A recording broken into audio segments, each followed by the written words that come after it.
Hello, everybody, and welcome to the CXO show. This is a show where we feature some of India's most prominent, successful, and interesting professionals.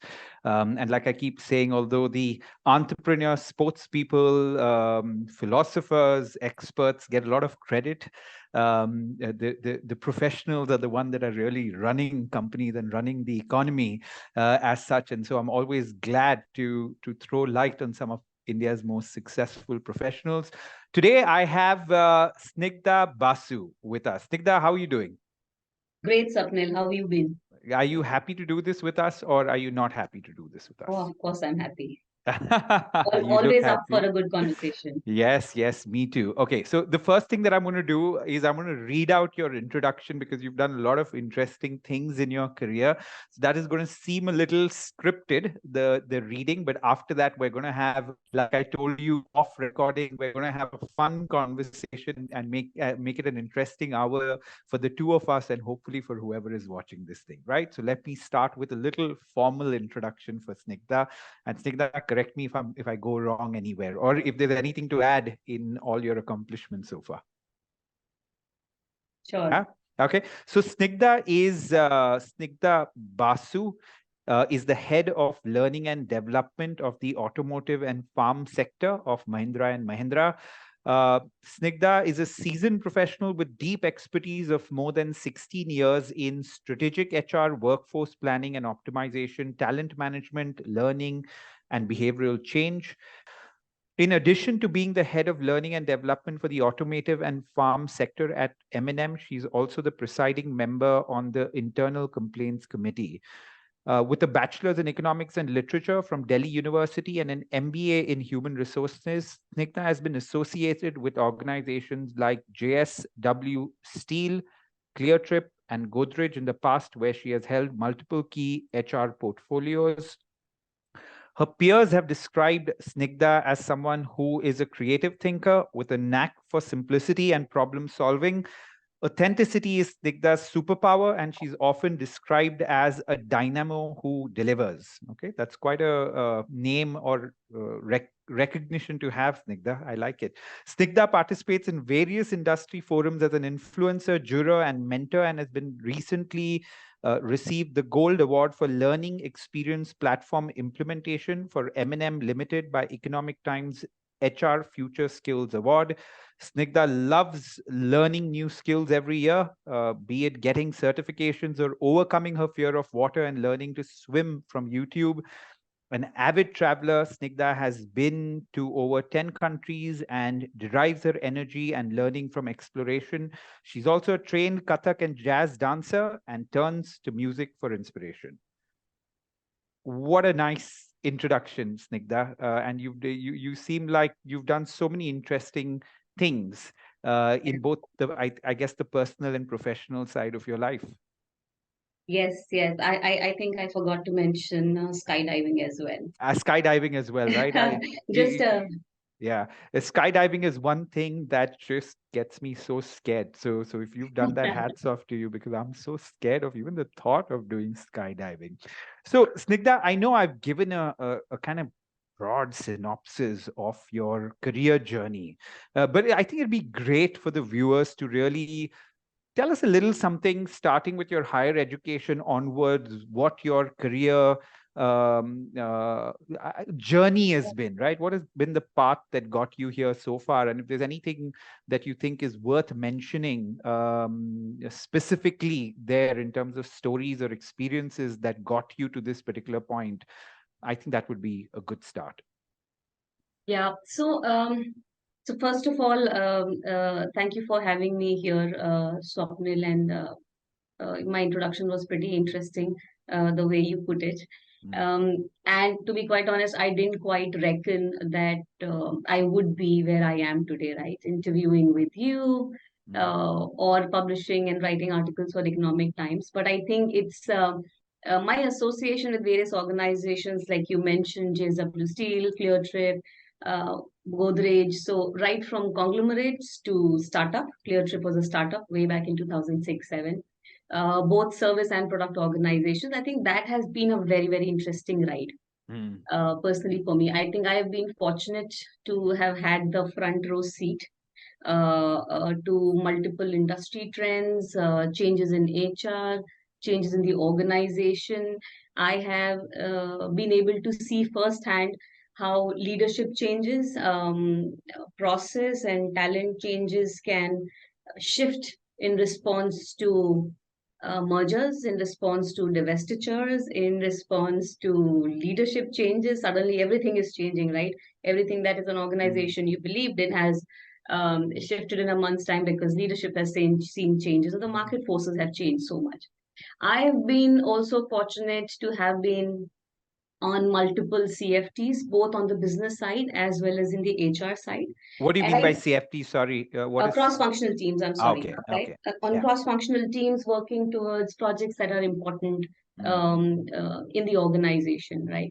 And entities in Mahindra spread across both domestic and international. So that gives you a view, right, which is so multifaceted. Mm. And I think when, as an individual, you are involved in various projects and stints, working with different teams, leaders, geographies, you develop a peculiar ability and confidence to be able to navigate through anything that gets thrown at you. Mm. So, you may not know everything. I am sure Mm. I don't know everything. I'm not an Mm. expert at everything. But Mm. what that taught me is to Mm. be sure of myself, saying, come what may, anything can get thrown at me, and I'll still be able to find a way and the Mm. resources needed to get the job done. Yeah. So I think that's what has been interesting in my journey. Very, very, very nice. So, were you always, Snigdha? I have tons of questions that I want to ask you just based on what you just stated. So, this interview is literally going to go all over the place. I can't stick to my script at all, or the few questions that I'd planned. Were you always clear that you were going to be in HR, learning and development as a space very early on from, say, your college days, or it's just something that happened by default? Tell us a little about that. Oh, I'm far from perfect. My journey has been far from perfect, right? I am by nature an explorer, Okay. and I think that exploration has seen some good decisions and some not so good decisions, right? Join the gang. Uh, Join the gang. I don't regret any of them though, but Yeah. yes, they have been good and not so good decisions. So Yeah. when I got out of my class 12th or school as we called it, Mm. I belong to a family of engineers, my dad, Mm. my brother, right? So the eventual option is you become an engineer, and I Mm. did apply for my engineering entrance exams, right? I was a pure physics, chemistry, mathematics kind of a student, and decently good at it. Mm. um, Only to realize when I appeared for my entrance examinations that that's what I didn't want to do. Mm. Right? And then I think I then moved towards my love for literature. Mm. I'm a Bengali, and my entire his family and my grandfather, their love for literature and reading is extremely high. So Mm. I think that's where I moved to my love of literature and economics, because I'm a very logical person, and hence I love being in that space. But I think after that, when I pursued my post graduation, my love for connecting with people made me enter the people domain. And I Mm. think since then, I have been extremely clear that I want to be in the people domain. So Got it. not so much so sure in the beginning, Yeah. but post that I have been, even after my MBA graduation, very recently, couple of years back, I entered neuro linguistic programming, which is Mm. a counseling program where I can Mm. now better connect and enter the counseling world. So Mm. since then, people domain. People domain. So that's very clear. So it's so interesting when you spoke about you having worked for different cross-functional teams, right?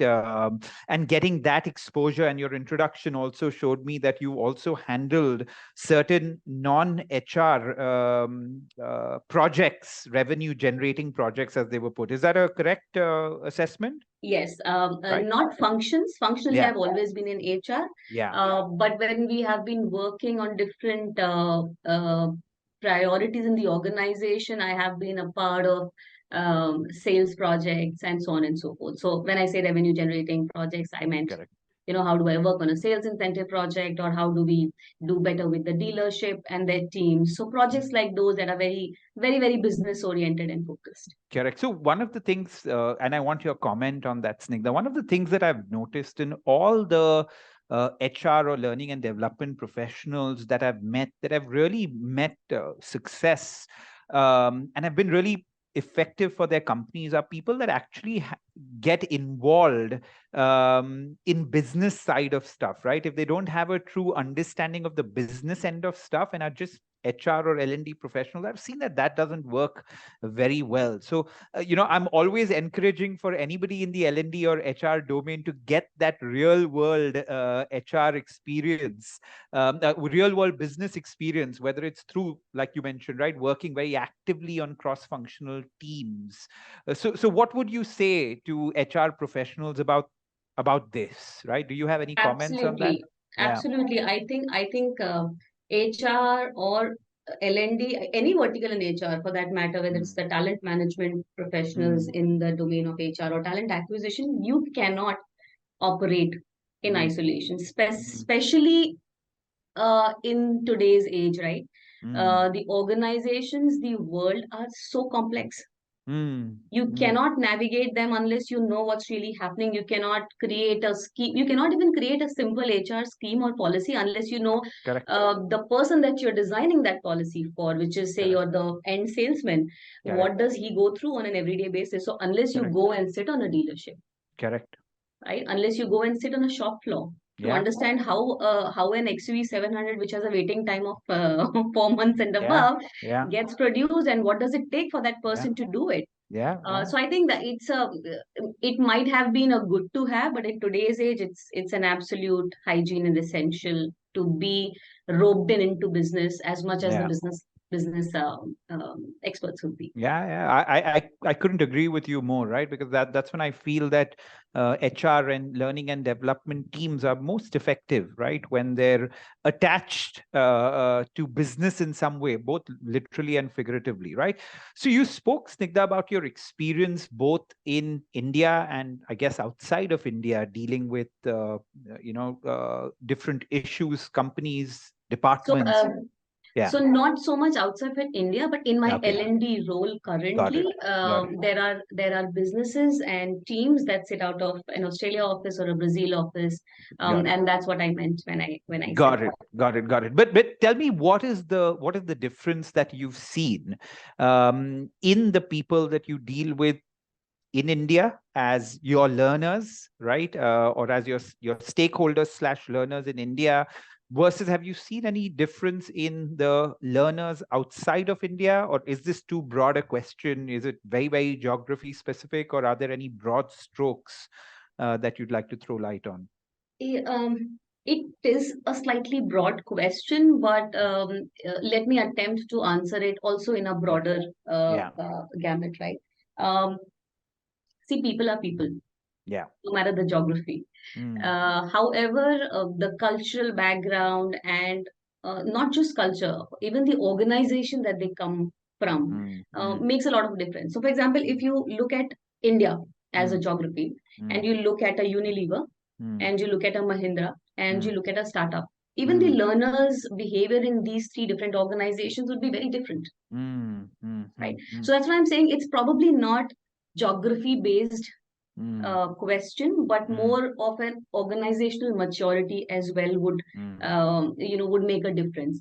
How much is learning recognized in your organization? How much emphasis is laid on it? Got it. They all have their own. They all have their own pros and cons in some way, they all come with something unique of their own. But it's so interesting for you to deal with these teams across different geographies because you realize a lot of times that people are very similar, and you also realize that people are different across different both organizations, sectors, and even functions. And even functions. Look at a sales guy; he'll say, "I don't have the time because I'm out in the field." Look at the manufacturing folks; they are much more disciplined. You tell them you need to finish this in 1 hour, they will be there, finish it in 1 hour, go back, because they are tuned to the manufacturing line setup, right? Got Saying it. dot, Yeah. dot, dot. Yeah. And So that's I why think your cars and SUVs come out so beautifully because of that. so that's what I'm saying. I cannot generalize it, Yeah. but it's different strokes for different people. Different strokes for different. So, Snigdha, have you seen, tell me some of the big changes that you've seen in the L&D landscape pre-COVID and post-COVID, right? What are the 2 or 3 big shifts that you're seeing? And of course, it could be because of COVID or just general evolvement of L&D, right? So throw some light on that. I think this is a pretty it's a pretty obvious question, and an answer to this is that post COVID we saw the sudden upsurge in digital learning, right? Pre COVID, digital was present, but it was struggling to take off. But I think COVID just sort of accelerated that journey.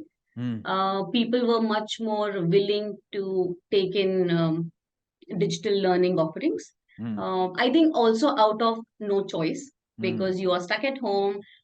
You still want to do something. You cannot step out and talk to people, mingle with people, or ask for a training program. The only solution that you have is to resort to a digital course to learn anything. Right. So I think that upswing, COVID helped. Having said that, now we are what, about 2 years, 1.5 years post COVID, when things had started settling down. We have reduced the digital. We have seen the reduction in the digital consumption by people, because I think it's difficult to get out of the old ways, and sometimes it's also learner distraction, right? Yeah. Physically, you and me talking, and I'm just trying to read something that's on a screen. My attention spans are always much higher when it's a one-on-one conversation. So I think both the choices that are now available post COVID and the fact that there is a certain level of digital fatigue with people. Both of them. So I think we are at a good, healthy level, I believe, where we have a decent amount of self-paced digital learning and a decent amount of instructor-led in-person physical trainings. Got it. I think what I am noticing, Snigdha, is I think the world is kind of moving towards a true blended way of learning, right? I think both of us would agree with that I think learning and development teams have realized that certain things work very well in physical classrooms, certain things work well in virtual classrooms, and some things work well in virtual self-paced format, right? And I think all the learning and development teams that I've seen that are really effective really know they choose very correctly between all these kind of 3 mediums. That's what I've seen, because pre-COVID, you couldn't imagine having a probably 60 to 90-minute session on a certain subject where you could just get people in and do something, because you'd say, hey, although all these tools were available even pre-COVID, I think it's become very normal now to do a quick master class on something for 60 to 90 minutes that people attend, right? So I think we've seen that big change too, and I think hybrid is the way ahead, and I'm glad that it's the way ahead, right? Because the acceleration that you were speaking about is something which is very, very interesting. The other thing that always comes to my mind is, right, that some things are so hardwired in us, right? Because I think certain things are very evolutionary also, because we've always learned in either peer-to-peer, which is one-to-one, where we learn a lot of stuff, or we've actually learned one-to-many, whether it was under a tree for like donkey's years, for literally hundreds of years, we've learned like that, which is a setup where people come together in some way and learn. So I think that's so hardwired in us that we really enjoy it and really find it very, very effective. And I don't know, correct me if I'm wrong, I think people also look at learning and development time as a time to also get to know your peers. Yeah, absolutely. Yeah, and learn their best practices, because often what you need in a classroom is a facilitator in a lot of subjects more than a trainer. Yeah, And peer knowledge, I guess, sometimes gets lost in, not sometimes, definitely gets lost any kind of self-paced e-learning yeah, that you do. But yet, given that we're in a knowledge economy, there's just so much that needs to be dissipated in terms of learning, that absolutely. we need to use all these three. Mediums. Yeah, the Three change of pace is very high. You cannot yeah, stick to the old traditional ways because you will not be yeah, able to catch up in terms of yeah, speed. yeah, But I think as human beings, we are social people, and yeah, we like to see human beings next to each other. yeah, Give us a push, give us a nudge yeah. to help learning. So, Correct. However introverted somebody may be, I think COVID taught them that we still enjoy the company of others, even if somebody. it's in a limited way, right? Tell me something about your time management, Snigdha, because you are a traveler, a dancer, a fitness enthusiast, certified NLP practitioner. You seem to be packing a lot in a day, week, and month. So give me your 2 or 3 mantras that even I can apply when it comes to, I don't know, work-life balance or general time management. Tell us something that we can I take also home. happen to be a mother to 11-year-old, Oh my God. extremely Oh my God. gregarious Oh my God. kid. So even if we put all these other things aside, just, being a mother and a professional is such a tall ask, right? For anyone. So all the more, I'm tipping my hat to you. So tell us, how do you manage now this 11-year-old in addition to all your work and interests? So I think one thing that I learned in my journey, and like I said, I've Mm, never been perfect, right? So I also mm, had times mm, when I was juggling for time. mm, I think time is a concept of mind, mm, right? And a huge amount of discipline. mm, So I think if I have been able to manage mm, time for mm. doing all of these things, I think it's because of these two things that Mm, you need to tell yourself you need to be extremely passionate and wanting to do what you want to do, mm, and then you find a way to find time. mm, Apart from that, I think as a mother, and I mm, understand that the ask is huge, and not just as a mother, right? mm, In all our roles mm, in the especially in the Indian setup, the mm. social setup, the expectations are lot in the form of a wife, in the form of a mother, in the form of a primary caregiver Yeah. in so many situations. I think what I would like to call out is that please create a lot of support system, Mm, and please don't be afraid to call out and ask for help, mm, right? Which as Indians, and specifically Indian mothers, we think unless we fall to the ground, we wouldn't ask for help. mm. We'll be able to do everything on our own. But Yeah. I think that's where you burn yourself out, and then you're not able to give yourself to any of these roles that you're playing, Yeah. either as a professional or in your personal space. Yeah. uh, Also being a mother, and this probably is I'm hoping that some of the younger professionals and mothers would be hearing me. I think Mm, this goes out to them. um, I don't want you to feel guilty, and I mm, think children are very, very resilient, mm, and if you tell them and if you ask them for time, they mm, would very they would gladly give it and extend it to you. So mm, there are days when my kid comes and says, "Oh mom, you know what, can you feed me food?" And I said, "Oh, not today, I'll mm, do it another time." I politely mm, refuse and I tell him that I'm tired, mm, and I think that day he comes back and feeds me food. mm. So But the thing interesting. is, most of Yeah. the parents or the most of the working mothers would be so full of guilt that they would never ask, Yeah. right? So I think to create a support system to ask Yeah. for help is Yeah. something that has helped me, Yeah. and I'm hoping it would help other professionals to be able to do everything that you want to do, not things that you have to do, Mm, not just be able to survive, but be able to thrive, yeah. right? Yeah. So I think that's Snigdha, I'm going to do a quick summary of it, because this is a very loaded answer that you've given with a lot of different kind of tips, right? So I think as somebody that's hosting you on this, it's my job to kind of do a quick summary of all the points that you mentioned. I love them, right? So on the question of time management, I think you spoke about being disciplined and the importance of that. You spoke about that a lot of time management is in the mind more than anything else. You really need to get that. And I have a few follow-up questions on that.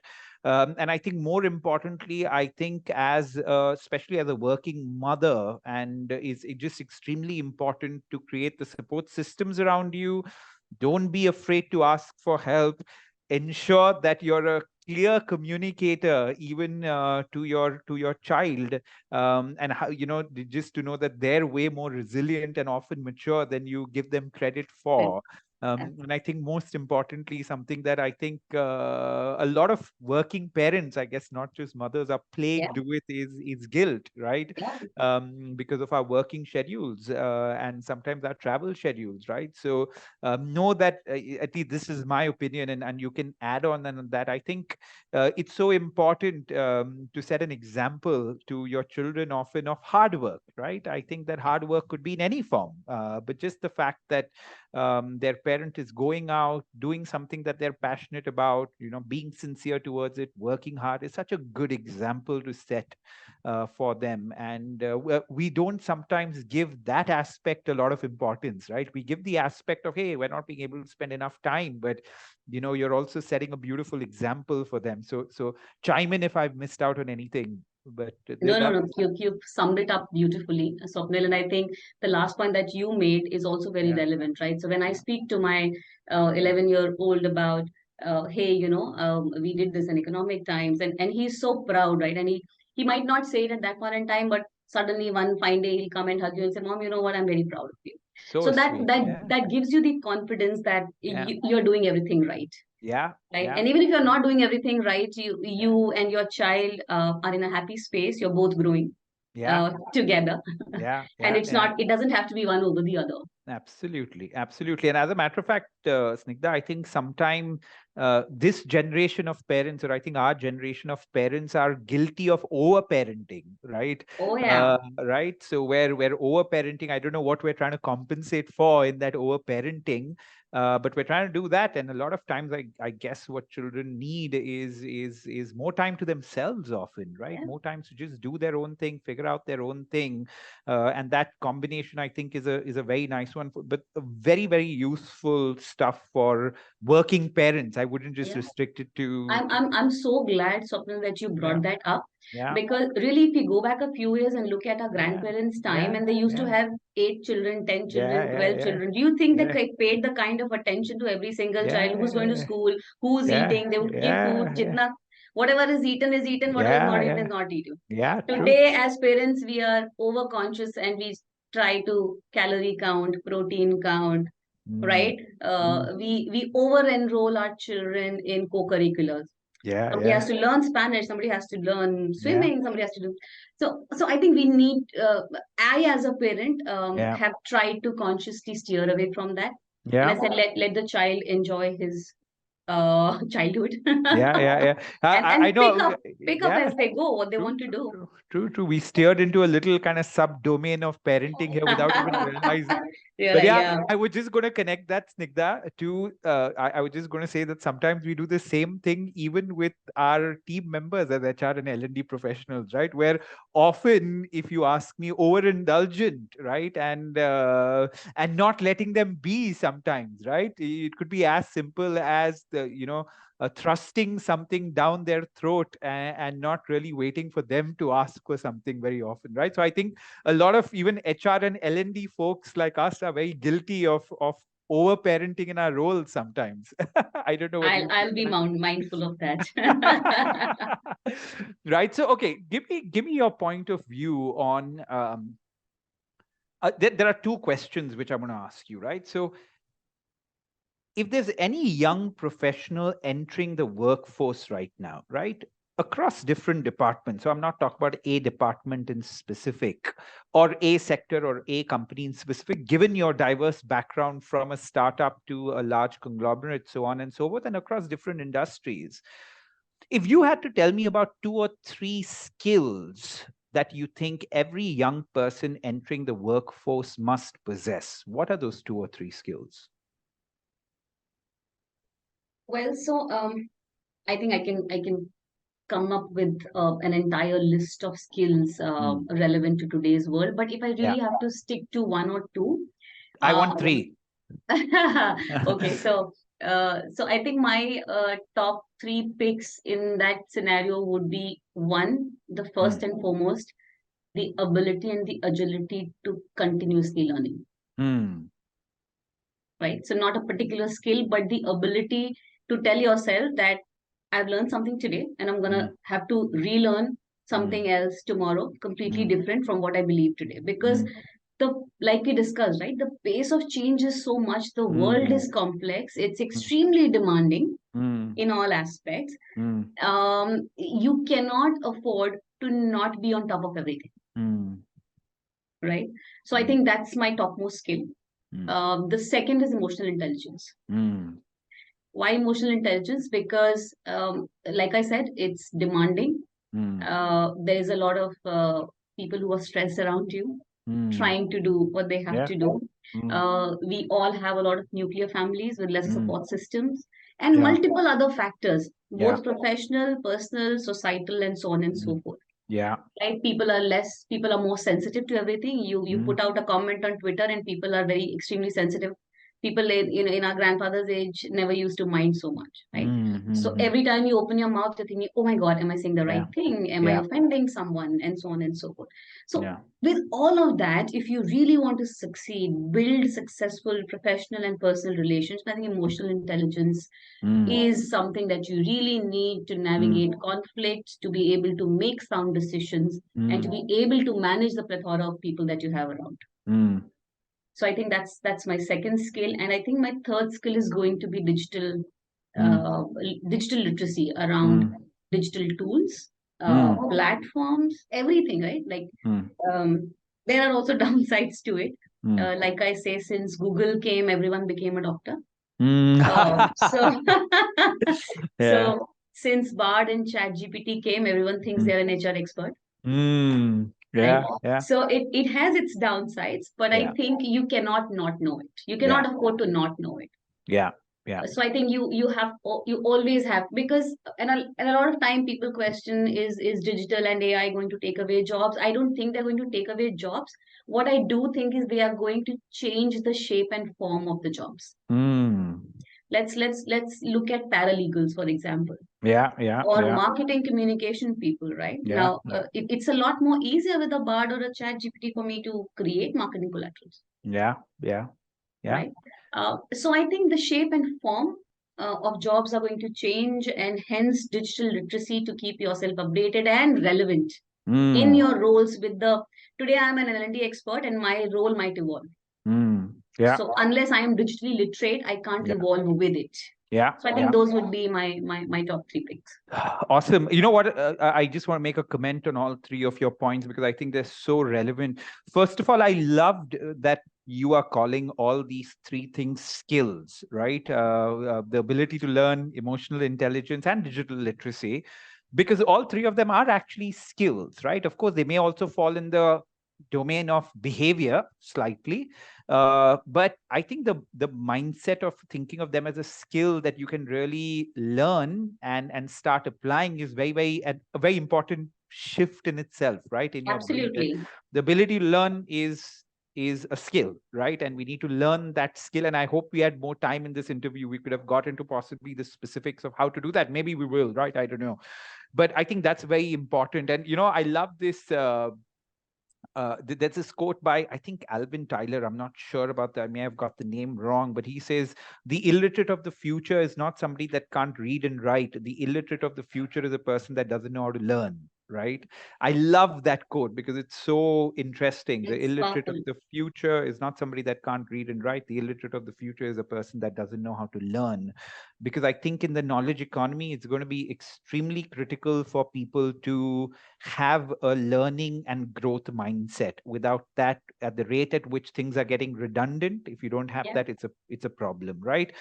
I loved your second point, Snigdha, on emotional intelligence. I would like to put a slash there and also add maturity, right? Emotional intelligence and maturity. And I also loved the fact that you spoke about, I think consciously or unconsciously, you spoke about saying professionally and personally, right? Absolutely. because I think emotional intelligence, irrespective of which job role you do, is important, and it's also important in your personal life. Because I think all work, even with the advent of technology, AI, machines, all work in the end is always going to revolve around other human beings, right? Your Yeah. customer is a human being, your colleague is a human being, your boss is a human being, your investor is a human being, right?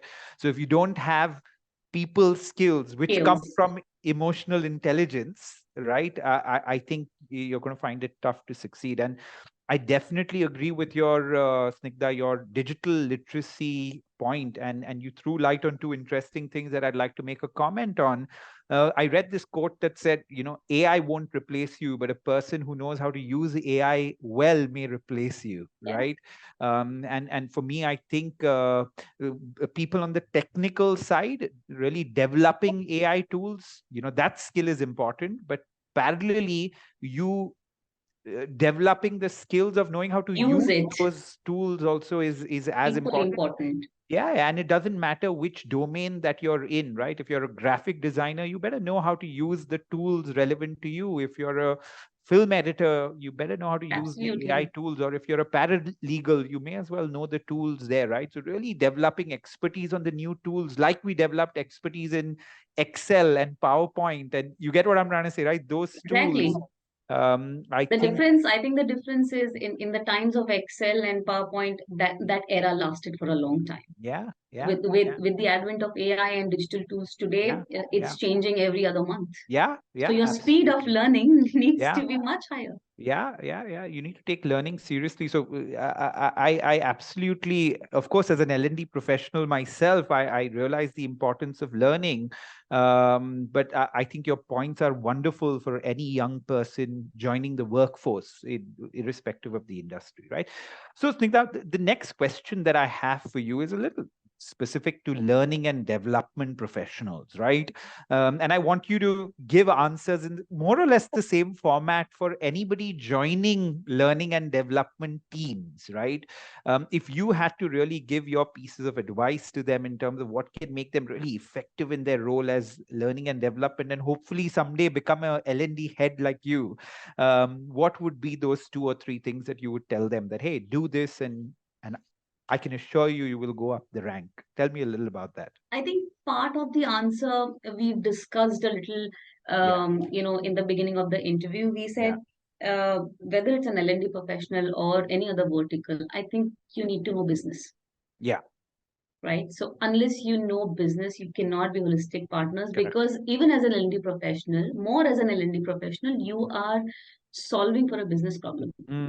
Yeah, You're not just going out there and say, oh, let's get trained in something arbitrary. yeah, Let me give you an example, right? As M&M here, yeah. and we entered and we launched and announced, not launched, we announced that we are entering the space of electric vehicles about Mm, a year or two back, mm, right?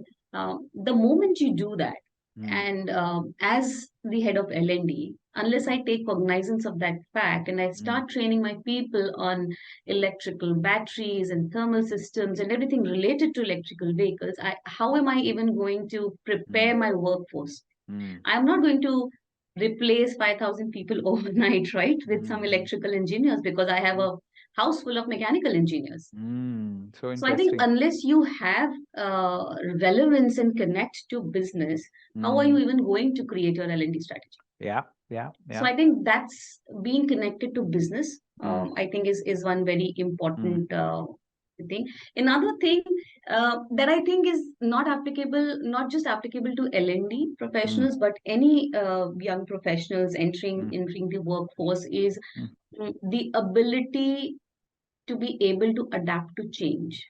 A mm, lot of times I hear youngsters being very restless about, oh, you know mhm, what, you told me this something, and a week down the line, the entire mm, plan has changed. I say, yeah. yes, it has, and it will.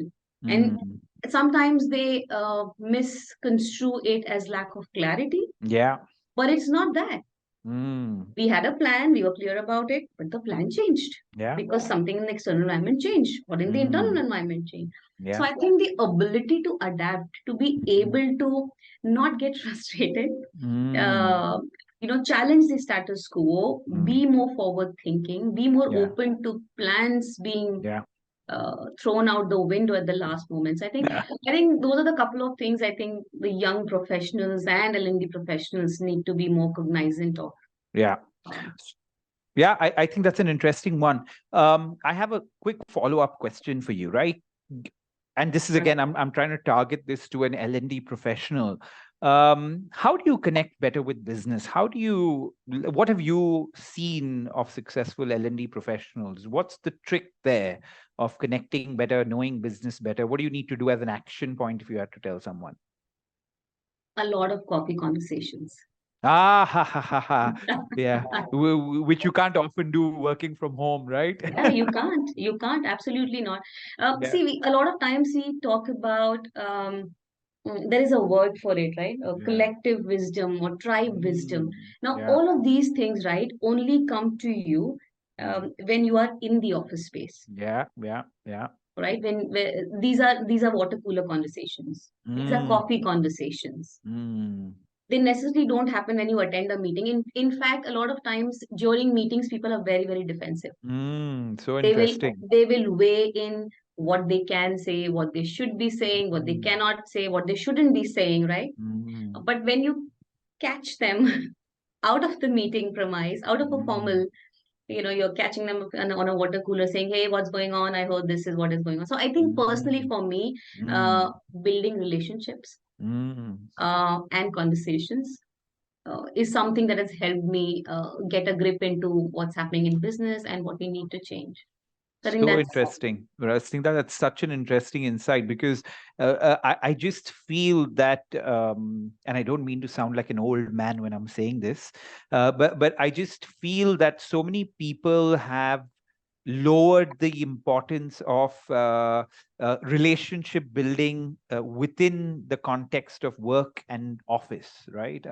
Because I think so much of this tacit knowledge, tribe knowledge, I love that word tribe knowledge, by the way, right? So much of this collective wisdom, tacit knowledge, tribe knowledge is so important. And yet we, in a way, underestimate the importance of it, right? And I don't know whether that's a post-COVID phenomena as well. I don't want to blame everything on a post-COVID phenomena, but I think that is so important for people, right? That relationship building that happens over coffee, water coolers, so on and so forth. And there's a one of the biggest management gurus called Tom Peters. He had that thing where he said, do lunch with somebody different in your office every day, absolutely. which I must say I'm guilty of not following myself, but it's just so important. If you do lunch with different stakeholders within your office or that coffee or whatever it is, you learn so much across different departments. Yeah. I also loved your point, Snigdha, of where you said that, hey, so much doesn't happen in formal office meetings, right? Because you have so many stakeholders there, everybody's defenses are much higher. So catching them in those moments and I think learning about what's happening is important. I'd like to add another point to what you said, right? So that our learners Yeah. are not learners, but our listeners could probably take something back. I just find that it's very important for people to really take a keen interest and follow what's happening in their own companies, right? I'll give you an example of what I mean. That if you're an L&D professional within M&M, right, your CEO or the highest authority is not going to come and give you a lowdown, right? But there's a shareholders report which is publicly available for you to read and really know Yeah. what the thought process is of the senior management. But if you ask 9 out of 10 Wouldn't professionals, have let it. yeah, they wouldn't have read it, right? Or there's so much of news coming out in the public domain on what's happening on Mahindra and Mahindra in every field, and if you don't keep abreast with that, with your shareholders report, with the interviews of the top management, that can give you so much of insight.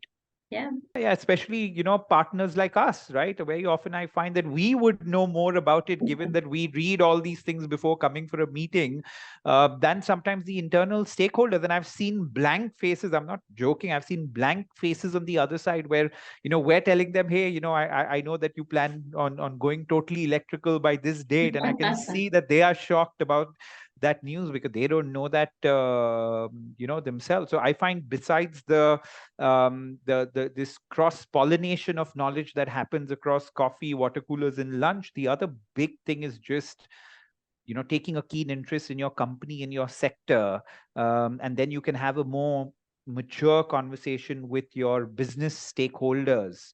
Yeah, No, do absolutely on point. Absolutely on yeah, point. There's so much information available, but people do yeah, not access it.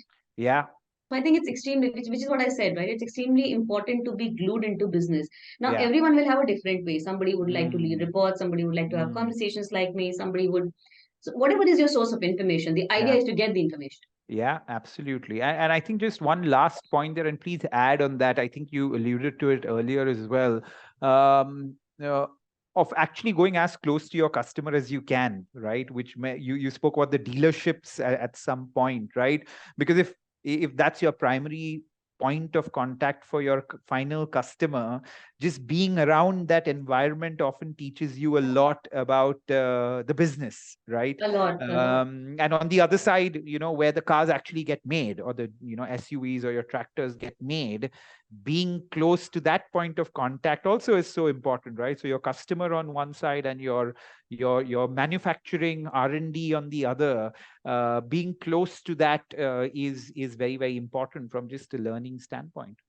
Yeah, I think as an organization, and I think I've been a part of multiple organizations, but I have seen this really, really strongly in Mahindra. I'm so proud of it. Is Mm, the emphasis that the leaders in HR mm, give on being close to the customer, being close to the business. mm, I mean, I can't say that I have done that on my own, right? I have been pushed mm, when I mm, was younger. yeah. I've been here for more than a decade now. When I Mm, was younger, I was pushed by my seniors, my leaders, my bosses to be yeah. at the dealership to understand business. So I think that push and that want, that desire by the Mm, HR fraternity in M&M correct. to be close to business has Correct. earned us the credibility as well as HR partners and has Correct. also molded us as better professionals. So I think that's something that I would credit completely to the Correct. organization and the way we drive HR. Correct. Correct. I loved your second point as well on change, right? And I was smiling through that point because today, whether you're a startup, a scaled up company or a conglomerate, right? I think the one thing which is constantly changing is the internal and external environment, and I think maturity, like you said, is often understanding that plans can very often go down the drain very, very quickly, and not because of lack of clarity, but just living in the real world, right? Mike Tyson had a quote where he said, "All your plans go for a toss when you get a punch in your face," right? And Yeah. by punch in the face, he meant when you meet reality, that's when all your plans. So yeah, I think that flexibility, whether you're a professional or an L&D professional, I think Anyone. is very important. Cool. Sigda, I've had a great time talking to you, right? Anything that you'd like Sonal. to anything that you'd like to say as we sign off from this particular interaction? Any last pieces of advice, any suggestions, anything that you'd like to say as we close this Not really a piece of advice, but I yeah. think the only thing that I would like to leave the listeners with is keep the fire in the belly alive. Mm, Believe in the power of magic and manifestation, mm. and let's have some fun while we work. Yeah, yeah. Thank you very much, Snigdha. With that, we come to an end of yet another episode of the CXO show. As usual, this is the favorite part of my week. I love having these interactions with successful, interesting professionals like Snigdha. And Snigdha, I hope to meet you very soon in person and have a water cooler conversation with you about all things L&D. Looking forward to it, Swapnil.